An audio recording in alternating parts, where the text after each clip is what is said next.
Boa noite, hoje é quarta-feira, dia 24 de fevereiro de 2021. Está no ar a Voz do Senado. Foi aprovado hoje em sessão plenária o projeto que facilita a compra de vacinas contra o coronavírus por empresas privadas. O PL 534/2021 também permite que estados, Distrito Federal e municípios assumam a responsabilidade civil por eventuais efeitos adversos provocados pelos imunizantes. Essa medida abre caminho para a aquisição de vacinas por governadores e prefeitos. Ainda de acordo com o projeto, os imunizantes comprados por pessoas jurídicas de direito privado devem ser integralmente doados ao Sistema Único de Saúde, o SUS, e utilizados no âmbito do Programa Nacional de Imunizações, o PNI. Só após a vacinação dos grupos considerados prioritários, as empresas seriam autorizadas a adquirir diretamente vacinas para comercialização ou utilização. O texto segue para a Câmara dos Deputados. O Senado aprovou também a garantia de acesso à internet para a educação básica pública, o PL 3477/2020. A União vai destinar 3,5 bilhões de reais aos estados para viabilizar o acesso de alunos e professores. O texto vai à sanção presidencial. Foi aprovado ainda o Marco Legal das Startups, com medidas de estímulo à captação de recursos por empresas jovens que investem em inovação. O PLP 146/2019 foi aprovado com emendas e, por isso, retorna à Câmara dos Deputados. Logo depois, o Senado aprovou o projeto que institui linhas especiais de crédito para as startups, que são incluídas no rol dos beneficiários dos fundos constitucionais. O PL 5306/2020 também segue para a análise da Câmara dos Deputados. Foi retirada da pauta desta quarta-feira a apreciação do PL 317/2021, que cria regras para melhorar a eficiência da administração pública. Em seu pronunciamento, o senador Cajuru falou sobre um assunto que dói no bolso dos brasileiros: os altos preços dos combustíveis. Pátria amada, quem não viu deveria ver a entrevista do homem público Ciro Gomes na rádio Jovem Pan sobre a Petrobras. Presidente Pacheco, tudo como dantes no quartel de Abrantes.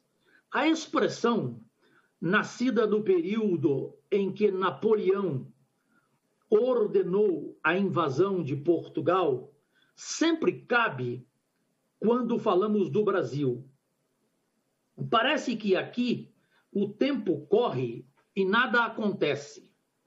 Hoje quero falar sobre algo que foi tema de pronunciamento no mês em que tomei posse como senador, fevereiro de 2019.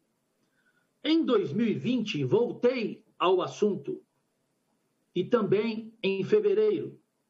E cá estamos nós, neste 24 de fevereiro de 2021, a falar sobre preços de combustível, um tormento para o consumidor brasileiro. As circunstâncias são diferentes, porque a escalada de preços dos derivados do petróleo levou o presidente Bolsonaro a uma decisão atabalhoada, anunciar a troca de comando na Petrobras, depois de dizer que não iria interferir na empresa. As consequências danosas para o país foram detectadas no último relatório Focus do Banco Central, divulgado anteontem, com as estatísticas que levam em conta expectativas de mercado coletadas até sexta-feira próxima, dia do anúncio de que Roberto Castelo Branco será substituído pelo general Joaquim Silva e Luna na presidência da Petrobras. Só vou citar um dado. O crescimento do PIB foi revisto de 3,43% para 3,29%. Ele resume o quadro geral com as consequências da eventual queda da expansão econômica, subida de juros, alta da inflação, aumento do rombo fiscal. Tudo isso em meio às graves consequências de pandemia do Covid-19. Por fim, não sou dos que cultuam o mercado. Para mim, simplesmente uma entidade abstrata sem alma. Mas para não ficar à mercê dele, governos precisam adotar um mínimo de planejamento. Fiz o primeiro alerta em fevereiro de 2019, com 2 meses de governo Bolsonaro. Passaram-se 2 anos e nenhuma discussão sobre o assunto aconteceu. Chegamos onde estamos. O senador Cajuru também comentou sobre a eleição sem concorrentes do novo presidente da Comissão de Constituição e Justiça. Ele também questionou como se darão as aberturas de CPIs no Senado, sob o comando de Rodrigo Pacheco. Senhor presidente, rapidamente saindo da pauta, eu quero deixar para a pátria amada o registro de minha opinião, pois eu vivi de opinião mais de 40 anos na minha vida. O Senado Federal deu hoje cedo um péssimo exemplo de democracia a todo o Brasil. De forma ditatorial, tivemos uma eleição por aclamação na comissão mais importante desta casa, a CCJ. Nenhuma culpa da excepcional presidente Simone Tebet. E acabou de falar aí alguém que poderia disputar a candidatura e não pôde, pois a decisão foi ditatorial. É aclamação e pronto, acabou. Evidentemente com o meu voto contra. Eu falo de Alessandro Vieira, um homem de independência absolutamente insofismável, de ética rara, de preparo absolutamente admirável, que poderia ser candidato e poderia trazer a sequência da gestão de Simone Tebet na CCJ. Essa é a minha opinião, não poderia deixar de registrá-la, porque quem duvidar e quem adora sabugices a presidentes, a poderosos, vejam as redes sociais, o que elas estão falando sobre a aclamação hoje na CCJ em relação a não ter disputa de candidatura. E, presidente, na última opinião, eu citei o seu nome, o senhor normalmente, educadamente, termina dizendo obrigado, senador, o senhor não disse o meu nome, não sei se o senhor está bravo comigo. Não sei se vai ficar mais agora. Eu li uma entrevista e queria pedir respeitosamente ao senhor se ela procede ou não, onde nela o senhor declara que todo pedido de CPI ou de impeachment, tudo que chegar nas suas mãos e obtiver o número exigido de assinaturas, 27, que o senhor dará sequência. Eu posso perguntar se isso procede ou regimentalmente eu não posso fazer essa pergunta? Senador Jorge Cajuru, eu não me lembro dessa fala minha em relação a essa entrevista, mas de qualquer forma a CPI possui os seus requisitos, os seus critérios, todos eles serão avaliados em cada caso concreto de requerimento de CPI nesta casa. Agradeço Vossa Excelência. Cajuru também questionou o presidente Pacheco sobre sua antiga demanda para que o Senado tenha mais tempo para analisar as medidas provisórias vindas da Câmara antes que elas caduquem. Ontem, talvez o senhor não tenha prestado atenção na sugestão que eu lhe apresentei. Até o senador Alessandro brincou comigo, que ontem ele estava do seu lado quando eu falava, e ele falou assim, presidente, presta atenção lá, porque o Cajuru agora está enxergando, hein? E agora realmente eu enxergo. Porque antes eu me lembro que eu falava, o presidente ficava olhando para cá, para lá, então eu ficava igual bobo, né? Então, eu sei que o senhor não tem esse comportamento. E por ter essa relação direta, democrática, por estar tendo com o senhor, ontem dá sugestão que todos os senadores aqui querem, eu tenho certeza, que é aquela, presidente, da gente não ter mais que decidir um projeto que venha da Câmara na quarta, na quinta-feira, ou seja, menos de 24 horas. E eu me lembrei da PEC do ex-senador José Sarney, de 2001, a PEC 91, que foi aprovada pelo presidente Davi no ano passado, mas ficou parada lá na Câmara. E aí o senhor respondeu para mim que isso dependeria do senador Antônio Anastasia em relação ao projeto para mudança de regimento. E hoje eu falei com ele, na CCJ, e ele me disse que não, que isso depende do senhor, que basta um diálogo do senhor com o presidente da Câmara para o senhor marcar um golaço e a gente ter prazo, às vezes, de até 15 dias para votar um projeto que chega da Câmara, né, com a palavra de urgência, né, e a gente não ter nem como analisar o projeto. Então, eu gostaria de lembrar isso ao senhor e de reafirmar o que me disse o senador Antônio Anastasia. Só depende do senhor esse golaço no início de sua gestão. Agradeço Vossa Excelência, senador Jorge Cajuru, e faço um esclarecimento. Vossa Excelência refere-se às medidas provisórias, que vindas da Câmara dos Deputados, nós no Senado ficamos premidos pelo tempo. A solução que se buscou foi na proposta de emenda à Constituição número 91, de fato, e foi relatada aqui no Senado Federal pelo senador Antônio Anastasia. Há apenas uma divergência do texto da Câmara com o texto do Senado, que nós precisamos, então, aprimorar e chegar num consenso para identificar qual o melhor caminho. Qual era o dilema ali havido? É que a Câmara dos Deputados estabeleceu prazos para a comissão mista, para a Câmara e para o Senado. Sob pena de não cumprir o prazo, por exemplo, na comissão mista, a medida provisória ficar prejudicada e decair. Isso conferiria a uma comissão mista, a poucos senadores e poucos deputados, um poder muito exagerado na decisão do caminho da medida provisória. Qual foi a sugestão do senador Antônio Anastasia na sua redação? Que houvesse a fixação de prazos para a comissão mista, para a Câmara dos Deputados e para o Senado. No entanto, não seriam prazos preclusivos, seriam prazos da Constituição de orientação para que a Câmara pudesse cumprir. E o Senado também. E havendo modificação do Senado, voltaria à Câmara, que também teria um prazo a mais, completando então um prazo de 120 dias.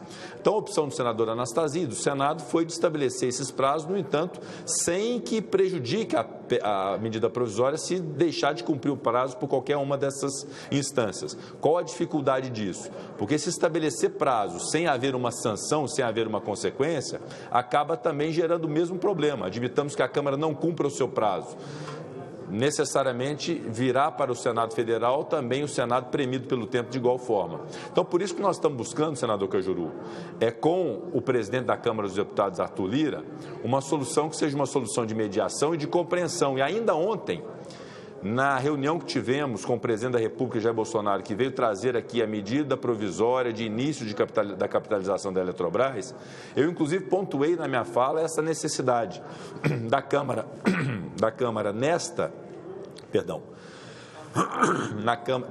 nesta medida provisória e em outras medidas provisórias, obedecer o prazo razoável para permitir o Senado também aprecie dentro de um prazo razoável. Então, nós temos dois caminhos. Aí, a proposta de emenda à Constituição, eventual promulgação dela, da 91, ou um acordo de procedimentos com a Câmara, acreditando que o presidente da Câmara possa cumpri-lo. Então, nós estamos trabalhando, essa presidência está sensível, já externei isso em outras vezes, muito sensível a essa necessidade de se cumprir esses prazos de medida provisória para permitir o Senado que possa deliberar e modificar, se quiser, sem que esteja premido pela circunstância de que, se modificar, volta para a Câmara e deixa de ter eficácia a medida provisória. Então, a ponderação de Vossa Excelência é muito bem-vinda. Faço apenas esse esclarecimento, já que Vossa Excelência citou a senadora Anastasia, ele foi relator disso.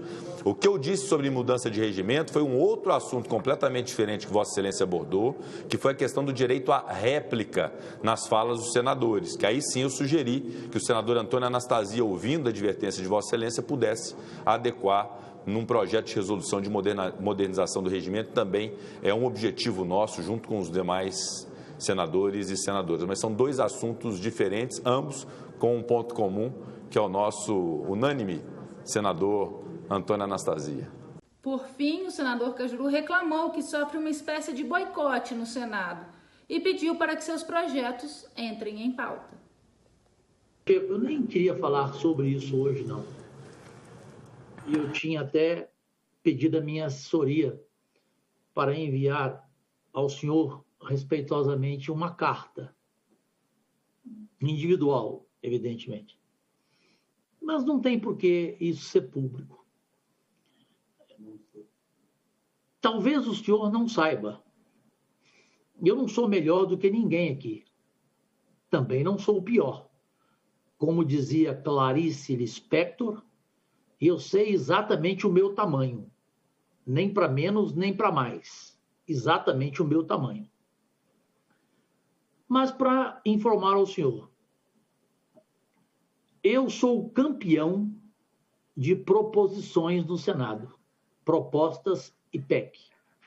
Quase 250 em 2 anos. Eu queria que o senhor soubesse, pela relação que a gente sempre teve nesses 2 anos, amigável, de brincadeiras gostosas e tudo, algo importante. Presidente, durante todo o ano da pandemia, nenhum projeto meu foi colocado em pauta. Nenhum, presidente. Em apenas um, eu fui escolhido relator porque o secretário Bandeira convenceu o ex-presidente. Eu não quero briga com o ex-presidente, acabou, quero que ele seja feliz, siga a vida dele, eu siga a minha vida. Mas, para mim, ele foi rancoroso comigo. Eu disse hoje a ele frente a frente. Eu não falo nada pelas costas. E entre nós dois nunca houve briga, nunca houve desentendimento, sempre uma boa relação. E não me parece justo, presidente, um senador que tem 2 anos de mandato e nenhum projeto dele ser colocado em pauta, ele nunca ser convidado para a relatoria. E desculpem, senadores que chegaram agora, com 1 mês, 2 meses de suplência, já tiveram quase 10 relatorias e quase 10 projetos de suas autorias em discussão, em pauta. Então, só queria fazer publicamente esse pedido ao senhor. É justo que eu, mesmo tendo opiniões, às vezes, diferentes, tenha os mesmos direitos dos outros? Muito obrigado, boa noite a todos e a todas, Deus e saúde. Senador Jorge Cajuru, evidentemente que Vossa Excelência, como senador da República do Estado de Goiás, tem idênticos e iguais direitos a todos os demais 80 senadores, evidentemente. A presidência terá atenção aos projetos de autoria de Vossa Excelência.